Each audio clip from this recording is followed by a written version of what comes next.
bersyukur Tuhan. Kami punya Bapa yang setia seperti Engkau, yang begitu mengasihi kami. Engkau Allah yang luar biasa Tuhan. Terima kasih buat hari ini Tuhan. Kami semua hari ini siap mendengar kebenaran firman-Mu. Tuhan, hamba-Mu tidak ada apa-apanya tanpa Engkau. Roh Kudus, segala persiapan hamba-Mu, biarlah Roh Kudus yang mengingatkan, Roh Kudus yang menuntun setiap perkataan hamba-Mu, sehingga menjadi saluran berkat bagi banyak orang hari ini. Bapa, kami siap mendengar firman-Mu Tuhan. Terima kasih Tuhan karena firman-Mu bagaikan pedang bermata dua. Hamba percaya Tuhan, kami percaya firman-Mu itu akan mengubah cara hidup kami, akan mengubah paradigma kami untuk hidup benar, untuk hidup taat dan setia kepada Tuhan. Terima kasih Tuhan, bagimu segala pujian, hormat, kemuliaan. Dalam nama Tuhan Yesus, kami siap mendengar firman-Mu. Haleluya. Amin. Puji Tuhan. Shalom. Shalom. Puji Tuhan. Ada sukacita hari ini? Amin. Tuhan dahsyat, amin. Dia luar biasa. Puji Tuhan. Ya, saya akan menyampaikan firman Tuhan dengan tema yang sama dengan Bapak Stephen tadi pagi. Ya, sebelumnya saya mau pantun. Ya kan, biar Anda nih terbangun. Enggak tidur semua dengar saya khotbah ntar. Ya kan? Piring pelunggu buat sang raja. Dipakai menyimpan buah alpukat. Di hari Minggu pergi ke gereja. Hati serasa mendapat berkat.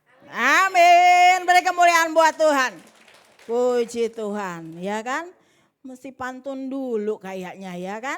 Biar semua bangun. Amin. Ya, puji Tuhan. Soalnya saya belajar dari Yakub Nahwai bilang begini. Kalau khotbah itu ada lucu-lucunya buat apa? Ketika Anda tertawa terbahak-bahak mangap ibarat orang makan mau diseselin masuk. Amin. Karena hatinya gembira. Jadi siap mendengar firman Tuhan. Bahkan firman Tuhan hari ini bagaikan pedang bermata dua. Kita akan belajar tentang ayo mari silakan PowerPoint saya. Ya, jangan hidup dalam kecurangan. Ayo baca sama-sama.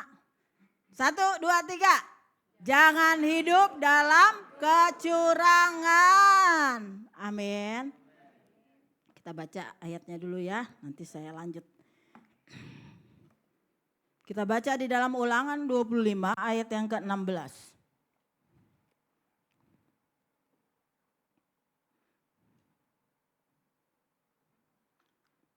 Sudah dapat? Firman Tuhan berkata apa? 1, 2, 3 baca bersama.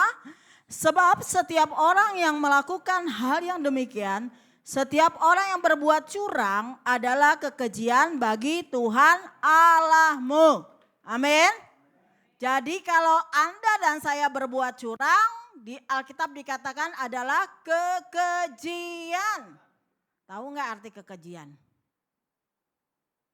Ya, kekejian itu yang membuat orang tuh benci jadinya.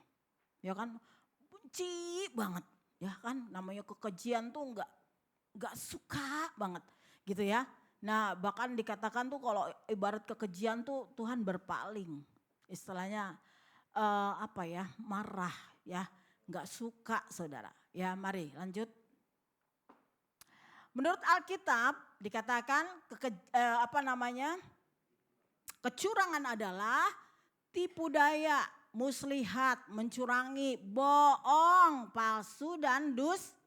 Nah, jadi orang yang suka curang itu pasti pendusta, tukang bohong, selalu punya tipu muslihat, ya. Terus lanjut. Wah, ini bahasa keren ya, tapi saya nggak tulis bahasa Ibraninya, nanti Pak Bruno yang tulis. Ya, saya langsung bahasa ininya aja lah ya, yang gampang dibaca ya. Karena saya nggak pinter bacanya, mesti Pak Bruno yang baca sama Pak Stephen nih, yang lagi ngambil S2. Bahasa Ibraninya adalah asaga itulah ya. Artinya adalah menyalahgunakan kekuasaan atau wewenang atas orang lain dengan kata menindas. Amin. Jadi orang yang curang adalah orang yang suka menggunakan wewenangnya. Saudara, dikit lagi kita mau pemilu. Apa? Pilkada, pemilu lagi. Pilkada ya. Ya. Nah, saudara tahu banyak janji-janji manis, ya kan? Nah, nanti kalau udah jadi pejabat nindas orang enggak? Urusannya itu. Karena Alkitab berkata orang yang curang adalah orang yang suka menindas orang. Orang disuruh kerja dibayar kagak, itu namanya menindas. Ada? Ada enggak di dunia kita? Ada enggak?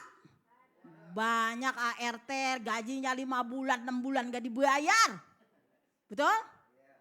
Ya, itu namanya menyalahgunakan kekuasaan. Mentang-mentang bos 5 bulan, 6 bulan lu punya ART gak dibayar. Dosa kata firman. Amin. Ya, terus apa lagi? Tak pukat katanya ya. Jadi saudara ini ada ayatnya semua, ntar kalau saya bacain gak kelar nih, saya khotbah semalam suntuk ya.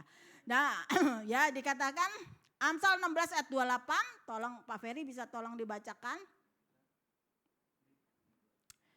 Tadi tolong deh yang menindas satu aja dibacakan, tolong Amsal 14 ayat 31.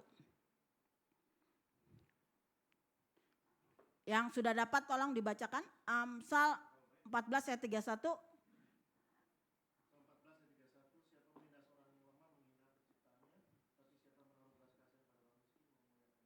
Amin. Amin. Ya, ini ayat yang buat orang-orang hobinya nindes orang. Ya, termasuk pejabat-pejabat yang suka nindes orang harus bertobat. Ya, terus tadi tapuka artinya kesesatan, sikap menantang, penipu. Kata itu berasal dari kata abhak, artinya memutar dan mengubah. Jadi orang yang suka putar balik, itu namanya curang. Salah jadi benar, benar jadi salah. Itu sering ada di mana? Di pengadilan. Betul? Amsal 16 ayat 28, tolong bacakan. Jadi yang profesinya sebagai pengacara, hati-hati, bukan pengangguran banyak acara ya, tapi pengacara ya. Apa katanya? Orang yang curang menimbulkan pertengkaran dan seorang pemfitnah menceraikan sahabatnya yang karib. Ya, sukanya curang, kesesatan, sikapnya menantang, menipu. Kata itu berasal dari kata hak artinya memutar, mengubah. Jadi sering mengubah hal-hal yang yang salah menjadi benar, benar menjadi salah, ya. Nah, jadi hati-hati yang kerjanya di pengadilan, apalagi yang bagian hukum, ya kan? Kalau sudah memutarbalikkan fakta itu mengerikan. Makanya kita berdoa buat orang-orang yang ada di jalur hukum. Amin. Supaya berlaku adil, tidak memutarbalikkan fakta. Terus apa lagi? Bahasa Yunaninya apostereo, artinya menahan, ini bahasa Yunani ya. Menahan hak berbuat curang. Markus 10 ayat yang ke-19. Apa di sini katanya?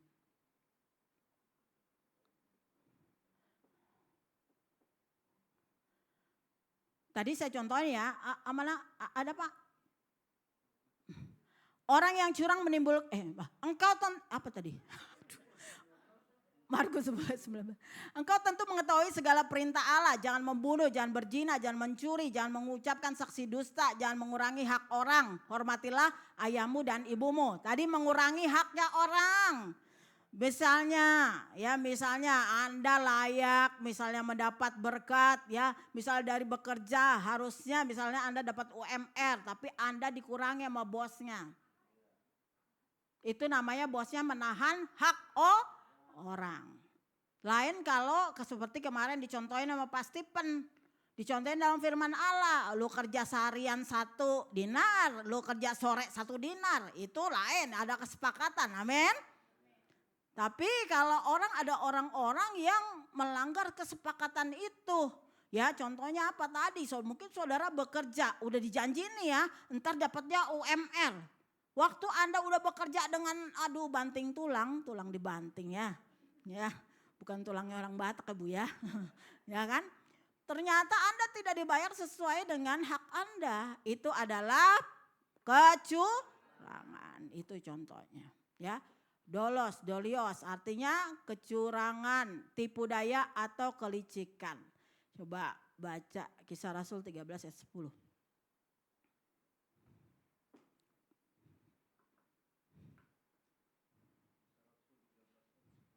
Iya.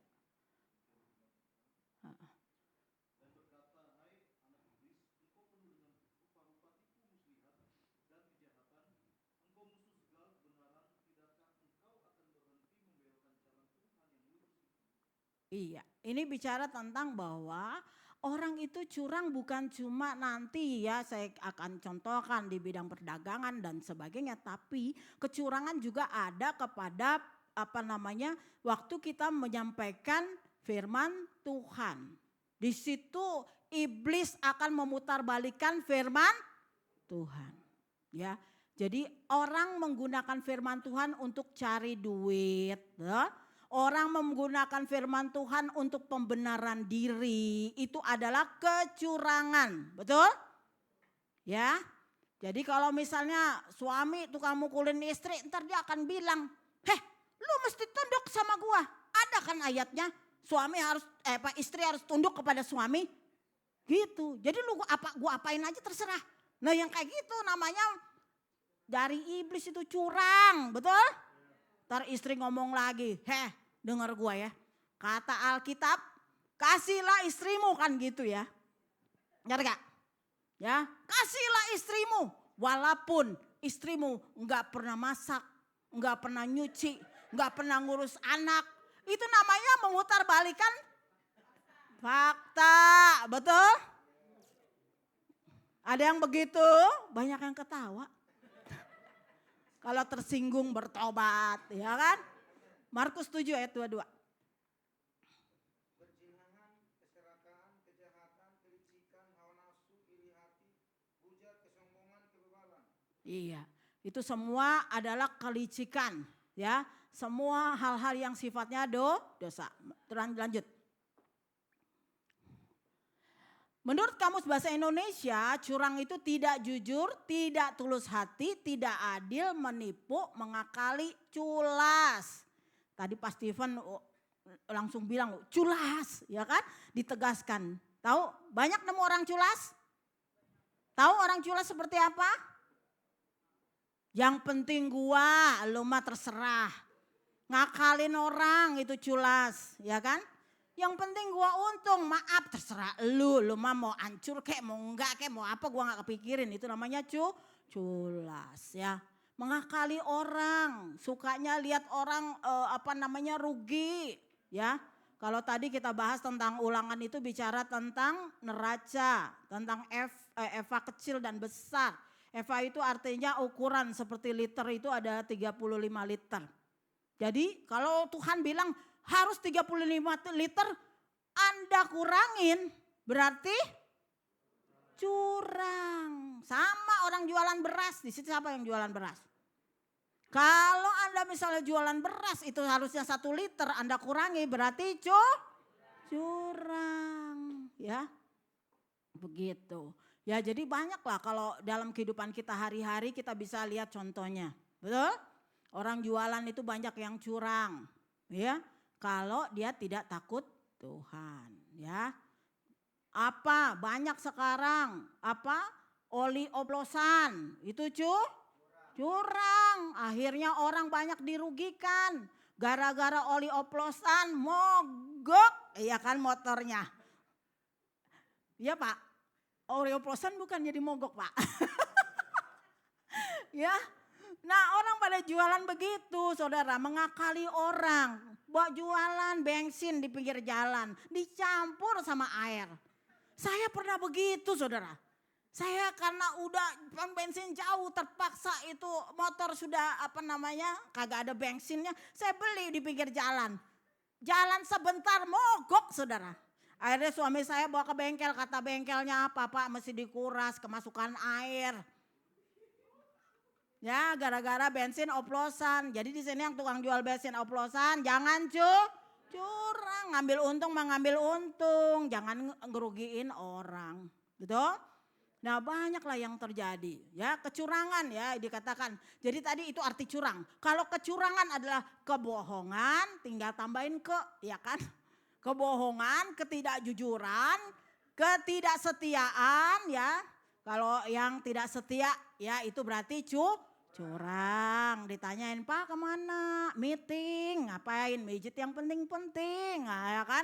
Itu namanya curang ya. Jadi kita harus hidup seturut kehendak Tuhan. Setia sama pasangannya ya. Setia ya, dan setia sama Tuhan.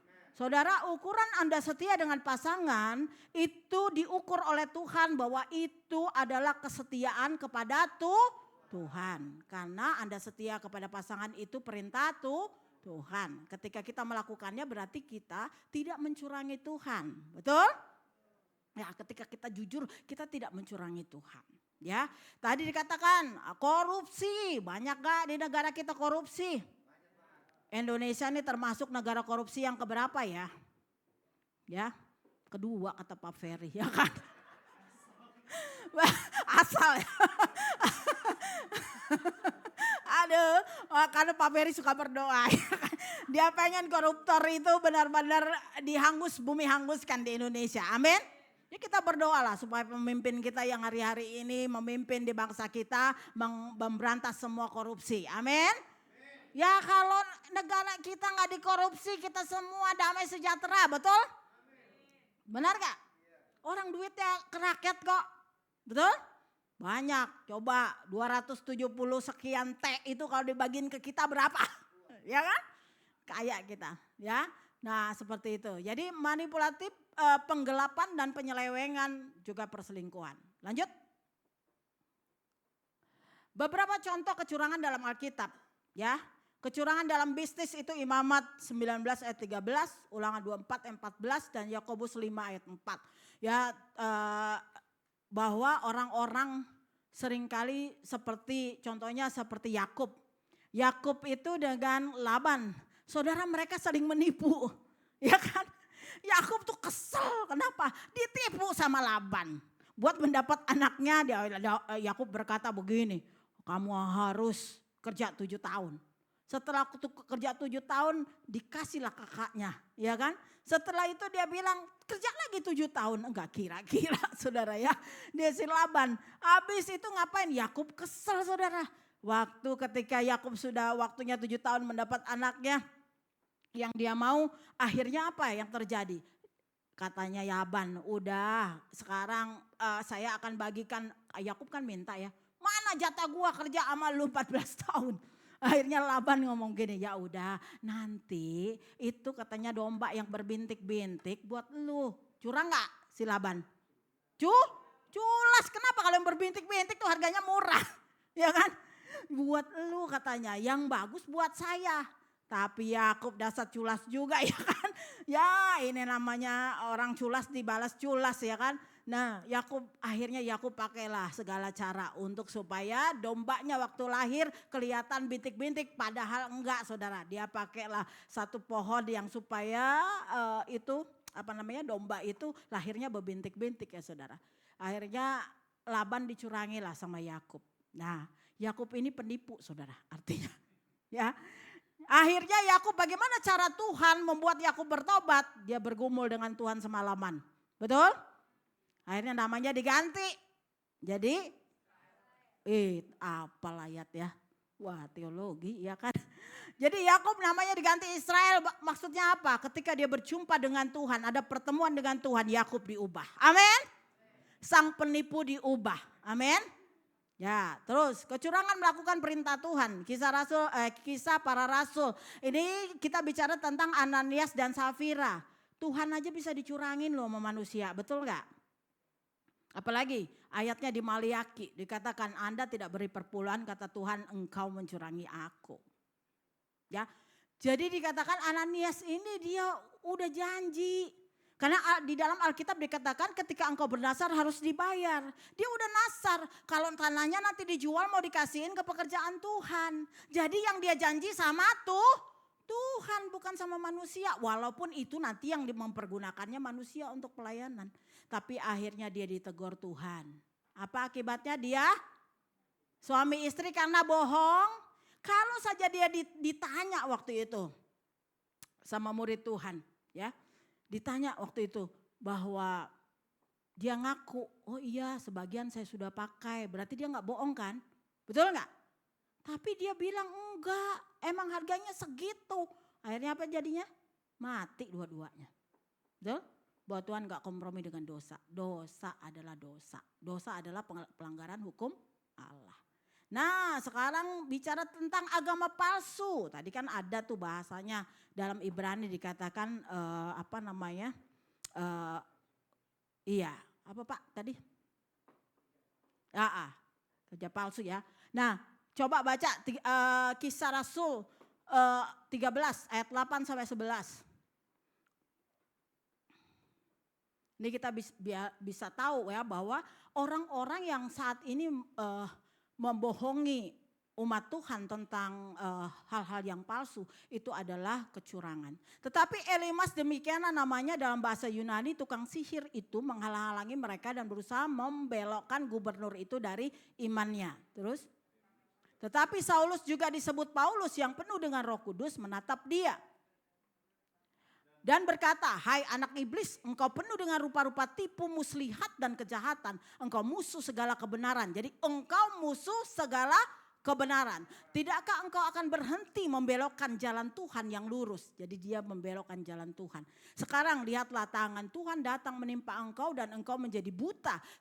Beberapa hari lamanya engkau tidak dapat melihat matahari dan seketika itu juga orang itu merasa diliputi kabut dan gelap dan sampai meraba-raba ia harus mencari orang untuk menuntunnya.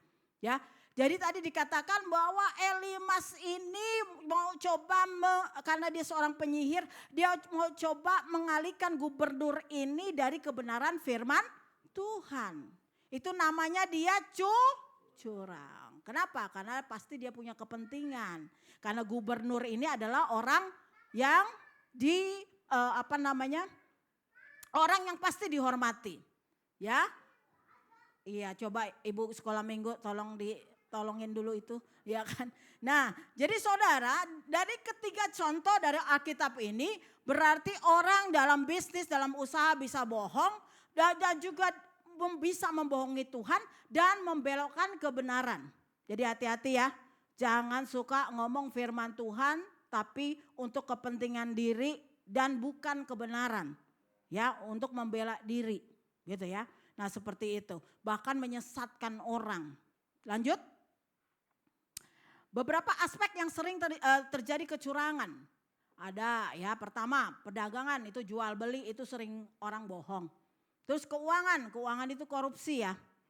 Orang di gereja juga banyak yang korupsi.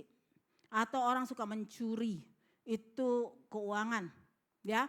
Nah di kantor-kantor sering mencuri uang kantor ya. Saya pernah saya pernah menyaksikan kasus yang seperti itu ya.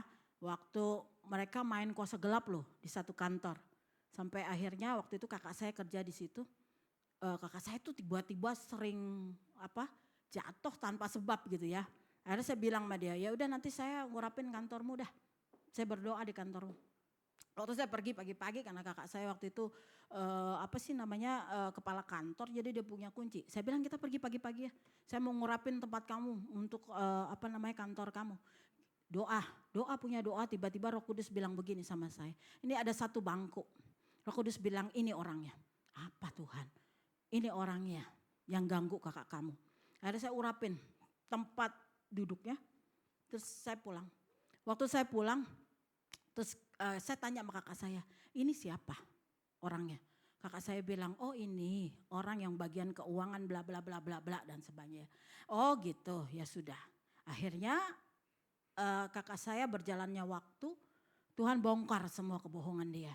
Karena dia pakai kuasa kegelapan sehingga orang di sekeliling dia nggak bisa tahu kalau dia suka mencuri uang. Ya, Ternyata dia lipat gandakan gajinya, dia lipat gandakan gaji suaminya, bonus-bonusnya dan sebagainya sudah bertahun-tahun. Tapi di hadapan Tuhan tidak ada yang tersembunyi. Amin. Jadi jangan suka bohong, jangan suka jahat sama orang. Karena di hadapan Tuhan pasti dibuka. Akhirnya dibukalah oleh Tuhan. Setelah dibuka mereka diminta pertanggungjawabannya, akhirnya mereka dikeluarkan suami istri dari tempat kerja itu. Kenapa? Sudah bertahun-tahun saudara. Tapi di hadapan Tuhan itu kekejian bagi Tuhan. Amin. Sehingga mereka dikat tidak bekerja lagi. Terus apalagi perjanjian kontrak.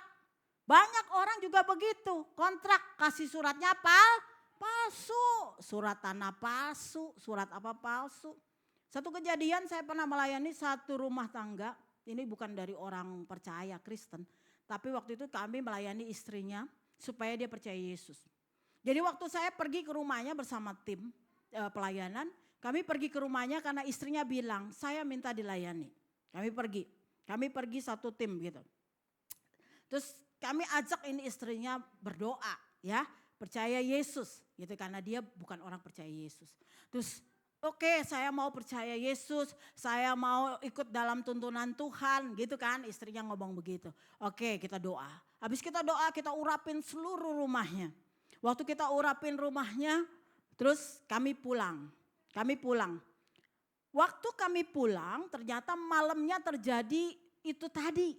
Tuhan mau orang ini yang baru percaya Tuhan mengalami Tuhan. Amin. Jadi Tuhan mau menyatakan dirinya bagi dia karena dia belum kenal Yesus. Dia baru tahu, oh aku harus terima Yesus sebagai Tuhan dan Juru Selamat pribadi. Baru segitunya dia tahu. Akhirnya Tuhan buat dia mimpi malamnya. Jadi Tuhan buat dia mimpi malamnya. Terus apa yang dia lihat? Yang dia lihat adalah ada dua orang, Arab datang. Bawa surat-surat karena suaminya itu tukang main tender. Jadi bawa surat-surat tapi di situ istrinya dikasih lihat dan Roh Kudus ngomong sama dia. Itu suratnya palsu gitu. Nah karena dia tahu itu surat palsu dia teriak-teriak. Padahal dia orang baru percaya Yesus. Boro-boro tahu Roh Kudus. Tapi kalau Tuhan mau menyatakan dirinya bisa dengan cara apa aja. Amin. Ya. Terus dia teriak-teriak, Roh Kudus tolong, suami saya mau ditipu. Saudara, dia teriak. Waktu habis dia teriak, ceritanya bangunlah dia pagi-pagi ketakutan sama suaminya. Ya, pagi-pagi dia takut, wah ntar kalau suami aku tadi di malam dengar teriak-teriak Roh Kudus, suami saya mau bilang apa sama saya. Nah, akhirnya dia ngomong begini waktu makan, Pak, engkau dengar gak tadi malam saya teriak-teriak? Dia ngomong gitu. Suaminya bilang enggak katanya. Oh dia pikir aman. Tapi suaminya nanya lagi. Maksud kamu? Ya aku mimpi Pak. Ya mimpi apa kata suaminya. Dia ngomong saya mimpi.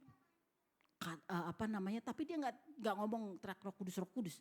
Dia cuma bilang saya mimpi. Katanya ada dua orang Arab itu datang ke rumah kita. Bawa surat tapi suratnya palsu. Jadi aku teriak-teriak tuh, kata dia gitu doang. Oh kata suaminya, setelah habis makan, itu kan pagi-pagi saudara sekitar jam 7. Jam 10 pagi orang yang dimimpiin sama istrinya nih benar-benar datang saudara ke rumahnya. Ya, jadi datanglah diketok-ketok pintunya. Suaminya buka, ternyata ini ada orang Arab dua datang ke rumahnya.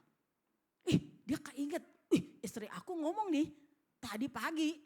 Bahwa dia mimpi ada dua orang Arab lah. Ini dua orang Arab datang betul-betul saudara. Ini saya kesaksian benar-benar terjadi ya saudara. Dia ngomong begini, dua orang Arab ini datang. Dia langsung cek. Saya mesti teliti surat yang akan dia bawa nih. Betul orang itu datang masuk ke kantornya. Waktu masuk ke kantornya dia ngajak ngobrol. Orang itu benar-benar tepat seperti mimpi istrinya. Ngasih surat. Ya. Surat itu adalah surat tanah, surat apa untuk bekerja sama dengan suaminya. Akhirnya karena ingat bahwa tadi istrinya sudah kasih tahu bahwa ini suratnya palsu, makanya dia teliti seteliti-telitinya. Baru dia kasih jawaban, maaf Pak, gak bisa. Ternyata surat yang dibawa oleh mereka berdua itu adalah palsu. Akhirnya dia ngomong begini, Pak maaf, saya tidak mau bekerja sama dengan Bapak, silakan keluar dari rumah saya. Setelah orang itu keluar dari rumahnya, memang nih orang kalau dipilih Tuhan, pokoknya Tuhan punya cara, betul? Dia langsung nyamperin istrinya, dia ngomong begini, Ma, ada mujizat di rumah ini. Amin. Saudara saya mau tanya, yang biasa ngomong mujizat itu orang Kristen apa yang bukan? Ini agamanya kalau Pak Isra bilang kuning. Ya, dia langsung bilang, ada mujizat di rumah kita. Istrinya langsung bilang begini, Pak aku mau jujur sama kamu. Dia ngomong, apa? Dia bilang aku mau cerita ya, kenapa? Jadi saya ada melayani namanya itu ya, Cik lah. Itu dia punya sepupu. Dia yang bawa kami pelayanan ke situ. Gitu ya. Terus dia bilang, ini Ci ini yang bawa kemarin ke rumah kita diurapi sama orang-orang Kristen. Terus udah gitu didoakan Pak. Baru aku mimpi kayak gitu. Anda tahu respon suaminya? Tadinya dia takut karena itu patungnya segede saya. Dari atas ini segede saya nih patung sesembahannya. Ada di bawah kantornya. Dia langsung ngomong, keberanian dari Roh Kudus dari ibu itu dia ngomong. Akhirnya suaminya ngomong begini, benar, kemarin timnya Ci ini datang ke tempat kita mendoakan. Aku terus mimpi, yang aku teriak-teriak itu Allahnya mereka, Tuhannya mereka. Langsung suaminya ngomong begini, ini hari apa ya? Hari Kamis, hari Minggu yuk kita ke gereja. Beri kemuliaan buat Tuhan. Amin. Akhirnya mereka sekarang satu rumah jadi percaya Yesus. Amin. Waktu saya ingat, waktu hari Minggu suaminya, anaknya datang semua ke gereja. Saudara makanya saya bilang ini PPW ini jadi berkat buat orang-orang yang belum percaya Yesus. Waktu pujian penyembahan dinaikkan, bapaknya nangis, anaknya nangis. Mereka baku lihat, kenapa bisa nangis ya? Lagi muji Tuhan, mereka gak tahu pujian. Tapi hadirlah Tuhan itu menjamah mereka. Sampai mereka nangis, anaknya nangis, baku lihat. Anaknya gini, Pak kenapa nangis? Dia colek juga, kamu kenapa nangis? Enggak tahu katanya. Ternyata mereka dilewat Tuhan, amin. Jadi itu saudara, ya. Jadi kita percaya bahwa di dalam Tuhan tidak ada perkara yang mustahil. Dan Tuhan akan melindungi Anda daripada yang jahat, amin. Yang model-modelnya begini. Interaksi sosial itu suka bohong. Tuhan menentang semua bentuk kecurangan karena itu kekejian bagi Tuhan. Tadi kita udah baca ya. Interaksi sosial sering bohong aja ngomongnya sama temennya. Ya, kenapa orang bohong? Pengen dianggap. Nggak kaya juga bilang, rumah gue udah paling gede dah. Gitu ya kan. Padahal rumahnya nggak gede. Ya kan? Yang kayak gitu-gitu nggak boleh orang percaya. Mari terus lanjut. Akibat dampak dari kecurangan adalah kematian. Itu Yeskiel 18 ayat 26. Contohnya tadi nanti baca aja di rumah ya karena saya dicepatin. Tadi Ananias dan Safira mereka mati ya. Betul? Jadi akibat kebohongan. Saudara hati-hati ya karena sudah banyak kasus. Suami-suami atau istri-istri yang tidak bertobat hobinya selingkuh. Ujung-ujungnya dia cuma punya 2. Kalau enggak dia bertobat dia mati. Betul? Karena itu Tuhan tidak mau ada kecurangan dalam hidup kita. Kedua, menimbulkan pertengkaran. Tadi udah dibaca dalam Amsal 16:28 itu baca di rumah ya. Itu dibaca oleh Pak Stephen tadi pagi. Bahwa kalau orang suka curang pasti akan berantem. Betul? Karena pasti kalau kita dicurangi kita kan gak mau. Kita pasti marah ya kalau kita dicurangin gitu ya. Akhirnya jadi berantem saudara. Ya. Walaupun kita mungkin orang percaya, kadang-kadang kalau udah kita tahu kan kita juga harus negor ya. Nah gitu, walaupun kita gak boleh berantem juga, tapi kalau orang yang di luar dunia pasti berantem. Apa? Menuai bencana, tersiksa ya. Coba baca Amsal 22 ayat 8.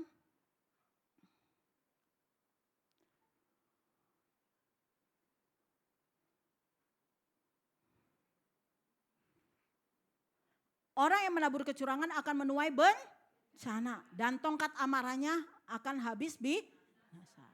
Jadi jangan suka menabur kecurangan ya, akan menuai bencana. Ya, nabur angin nuai badai. Akan merusak hubungan suami istri, anak, keluarga, merusak reputasi, kepercayaan, kehilangan pekerjaan. Jadi orang kalau reputasinya dalam pekerjaan sudah ketahuan mencuri, berbohong, kerjanya nggak benar, akhirnya kehilangan reputasi. Setelah itu kehilangan pekerjaan. Makanya jangan curang. Lanjut. Iya. Apa yang harus kita lakukan bila kita melakukan kecurangan? Bertobat dan jangan berbuat dosa lagi, hidup taat dan setia kepada Tuhan dan sesama. Kata firman Allah, ketika kita ditebus oleh darah Yesus, kita ini anak terang. Amin. Jangan lagi melakukan kegelapan, karena kecurangan itu adalah perbuatan kegelapan. Terus lanjut. Apa yang harus kita lakukan? Udah ini. Apa yang harus kita lakukan bila kita dicurangi? Kalau kita dicurangi apa yang harus kita lakukan? Coba baca Mazmur 37 ayat 1 sampai 4. Katanya jangan marah dan jangan iri. Coba baca. Mazmur 37 ayat 1 sampai 4 ya. Orang yang menabur kecurangan akan Mazmur ya. Iya. Jangan marah karena orang berbuat jahat. Jangan iri hati kepada orang yang berbuat curang. Terus? Sebab mereka segala lisut seperti rumput dan layu seperti tumbuh-tumbuhan hijau. Terus? Percayalah kepada Tuhan dan lakukanlah yang baik, diamlah di negeri dan berlakulah setia. Ayat 4. Dan bergembirakanlah Tuhan maka ia akan memberikan kepadamu apa yang diinginkan hatimu. Amin. Jadi jangan curang. Kalau kita dicurangi jangan marah, jangan juga iri hati. Tuhan gua udah berdoa, gua udah pelayanan ya. Berapa puluh tahun, kok gua gak kayak dia. Udah curang, culas tapi kaya. Nah Tuhan bilang jangan iri kepada orang yang model begini. Amin. Amin. Enggak perlu, syukuri aja. Ya nyanyiannya apa? Syukuri apa yang ada. Hidup adalah anugerah. Amin. Enggak usah banding-banding ke. Ojo dibanding-banding ke. Kata orang Jawa. Ya kan, saya pernah sekolah di Jawa. Tadi ingat tuh kesaksiannya Pak Stephen. Ya kan, kalau dia kan rawon gak dapet. Nah, kalau di tempat saya apaan itu sebulan sekali ya kan. Makan kalau gak ayam rendang. Waduh kalau doanya gak ditutup hilang. Tapi saudara di sekolah Alkitab disiplin. Siapa yang mencuri? Lu curi makanan 3 hari puasa 3 hari. Betul. Di tempat kami disiplin. Barang siapa ketahuan yang mencuri makanan temannya disuruh puasa 3 hari. Siapa yang kalau yang puasa 3 hari bilang begini. Aduh kasihan dong gua udah nyolong-nyolong. Kasih dulu gua makan. Dia dibilang. Siapa yang kasih makan dia langsung dibilang nih. Siapa yang kasih makan dia kalian akan doa puasa 3 hari sama dia. Serem saudara, saya ngerasain di sekolah Alkitab 2 tahun saudara, kayak gitu. Gak boleh nyolong, ya kan? Gak boleh mencuri apapun dari teman. Nah, karena bicara tentang pembentukan karakter. Ya, jadi gak perlu marah kalau orang nyurangi kita, udahlah HGP lah, lu tabur tuai lah ya. Apa yang lu tabur akan dituai, betul? Oke lanjut. Berkat orang jujur, pertama Tuhan bergaul karib. Kalau kita jujur Tuhan akan bergaul karib sama kita. Betul? Kalau bergaul karib itu contohnya Tuhan bergaul karib dengan orang itu contohnya sama siapa? Sama Abraham. Betul? Abraham kemanapun Tuhan bicara kepada dia. Betul? Ya Tuhan ngomong sama Abraham. Apapun yang mau dilakukan Tuhan bicara. Itu bergaul karib. Ya Amsal 3 ayat 32. Ya, ada yang dapat? Bisa dibacakan cepat. Karena orang yang sesat adalah kekejian bagi Tuhan. Tetapi dengan orang jujur ia bergaul erat. Jadi Tuhan itu mau bergaul karib dengan kita kalau kita jujur. Jadi gimana sih caranya? Doa kita didengar Tuhan. Tuhan ngajak ngomong kita. Tuhan menuntun jalan kita. Itu bicara tentang karib. Ya. Dapat mengembangkan kota jadi berkat. Itu Amsal 11 ayat yang ke-11. Itu bahwa bisa dibacakan. Berkat orang jujur memperkembangkan kota, tapi mulut orang fasik meruntuhkannya. Jadi saudara ini bisa mengembangkan kota. Makanya doakan supaya gubernur Jakarta yang akan dipilih adalah gubernur yang jujur. Amin. Kalau gubernurnya jujur maka kotanya akan dapat dikembangkan. Amin. Pernah dapat gubernur jujur? Pernah enggak? Pernah ya. Sempet katanya, ya kan? Ya sempat punya gubernur jujur, pembangunan terjadi di Jakarta. No, yang namanya apa itu tuh bundaran di mana itu? Semanggi. Ya tanpa duit negara dia bisa bangun. Karena jujur. Nanti kalau jadi pembina, apa namanya di sini nih, entah anaknya, entah sapanya kalau jadi orang-orang penting di Indonesia. Langsung bilang, nak syarat satu, jujur. Amin. Karena ketika engkau jujur engkau bisa membangun kota. Makanya doa ini nanti gubernurnya yang mau dipilih. Bilang Tuhan yang tidak jujur. No, yang jujur aja. Amin. Ya kan? Supaya bisa mengembangkan kota. Diberkati rumah tangganya. Amsal 14 ayat 11. Rumah orang fasik akan musnah. Tetapi kemah orang jujur akan mekar. Ya ini bicara tentang diberkati. Ya. Tuhan mendengar doa orang yang jujur. Amsal 15 ayat 8. Mau doanya didengar Tuhan? Jujur makanya. Korban orang fasik ada kekejian bagi Tuhan. Tapi doa orang yang jujur dikenannya. Amin. Jadi jujur terhadap Tuhan dan jujur terhadap sesama. Makanya doa kita didengar Tuhan. Saudara, ayat Filipi berkata begini. Allahku mencukupi segala kebutuhanku menurut kekayaan dan kemuliaannya. Anda selalu ngeklaim, Tuhan kalau aku berkekurangan, aku percaya firman ini. Tapi Anda tahu background daripada ayat ini adalah orang-orang yang doanya didengar sama Tuhan karena dia suka memberi untuk pekerjaan Tuhan. Amin. Berarti dia tidak curang sama Tuhan, memberi persembahan syukur, memberi persembahan perpuluhan, memberi semua untuk Tuhan. Amin. Makanya Pak Gembala bilang kalau kita bisa dipercaya Tuhan akan bawa naik. Amin. Dalam segala hal. Puji Tuhan. Mari terus lanjut terakhir. Nah, lega ya kalau udah terakhir ya. Ya, penutup. Marilah kita senantiasa hidup taat kepada Tuhan, tidak melakukan kecurangan terhadap siapapun. Dengan pertolongan Roh Kudus dan firman Tuhan sehingga kita dapat hidup dalam kasih dan berkat-Nya. Janganlah berlaku curang, jadilah orang yang jujur dan setia. Tuhan Yesus memberkati. Semua jujur, amin. Anak-anak sekolah jujur. Enggak nyontek. Nah, diusahakan katanya. Aduh. Saudara tahu? Saya harusnya jadi guru BK. Pernah satu kali saya mengajar di satu sekolah yang anaknya bandel semua. Aduh, udah minta ampun. Waktu saya tanya begini, siapa yang orang Kristen? Mayoritas, saudara. Orang muslimnya cuma 3, saudara. Udah bandelnya minta ampun waktu saya masuk tuh kan. Karena teman saya yang lain yang praktek kerudungan. Saya gak kerudungan ya kan. Terus mereka waduh teman saya langsung bilang bu tolong. Sebenarnya saya ada di ruangan sebelah. Ngajar tiba-tiba dia ngomong bu tolong. Apaan nih saya bilang sama teman saya sama-sama praktek. Itu ribut bener. Wah saya masuk dengan wibawa ilahi. Amin. Karena saya ngajar sampai saya puasa loh saudara. Karena memang yang akan dihadapin anak-anak nakal. Saya kan guru BK harusnya. Saya udah puasa nih. Saya langsung ribut waktu kita masuk ribut. Memang teman saya pada kewalahan itu yang pada jilbaban. Saya bilang tenang. Saya gebrak minum. Dengar saya mereka langsung zut. Itu terjadi saudara. Kenapa? Saya percaya kita di dalam Tuhan ada wibawa ilahi. Amin. Waktu saya gebrak meja saya bilang bisa dengar saya. Mereka langsung bilang iya bu, ada satu anak naik kakinya mau makan. Waduh gaya-gayaan mentang-mentang saya guru magang. Jadi saya datang ke dia. Saya bilang, Dek, kamu mau makan? Teman-teman dia udah akhirnya temannya lihat saya takut. Langsung gini, jangan makan lu, jangan makan. Saya samperin saudara. Saya samperin anak ini saya bilang, kamu lapar? Iya bu.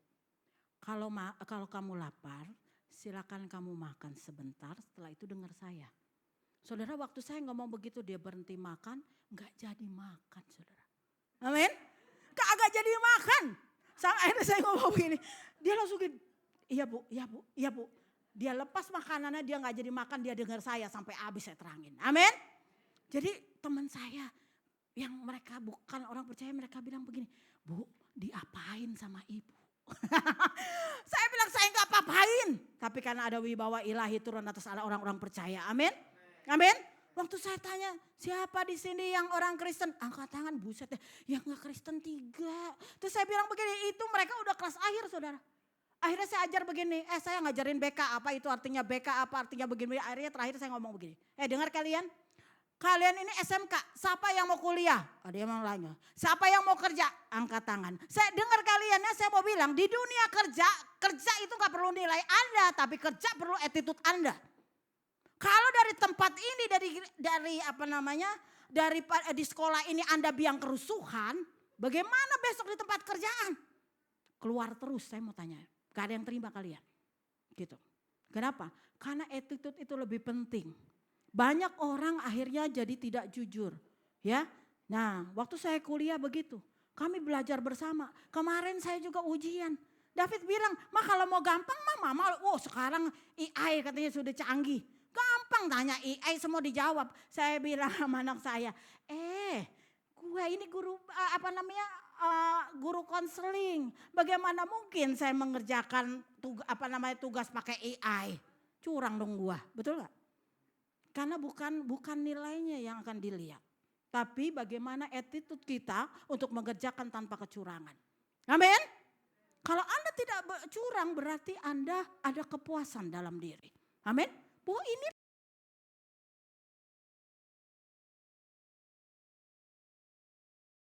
bahkan minta pertolongan Roh Kudus karena Alkitab berkata Roh Kudus itu yang akan mengingatkan segala sesuatu dalam hidup kita. Dia yang akan ngajar. Curang jadi anak sampai minta itu tolongin Pak Stephen, ya kan? Berapa Pak? Ada 10 ya Pak. Mungkin belajarnya bingung. Giliran ada pertanyaan, inget. Tadi kayaknya gue udah baca ya, ini jawabannya. Tadi kayaknya udah baca, akhirnya saya lulus kemarin. Makasih Pak Stephen, beri kemuliaan buat Tuhan. Amin. Lulus tanpa nyontek saudara. Amin. Kenapa? Karena kita belah. Anak-anak jangan curang, amin. Jangan culas sama temennya, mau dijajanin gak pernah jajanin orang, itu culas. Ya kan? Teman-teman saya ngomong gini ketika saya jadi pendeta, gue gak percaya sih Lucy jadi pendeta. Kenapa? Karena saya akan berteman dengan teman-teman saya yang kaya. Waktu dia bilang gini, lu tolong dong hubungin sama gue demen sama si Anu, ntar gue hubungin. Abis itu dia makan-makan, gue makan-makan.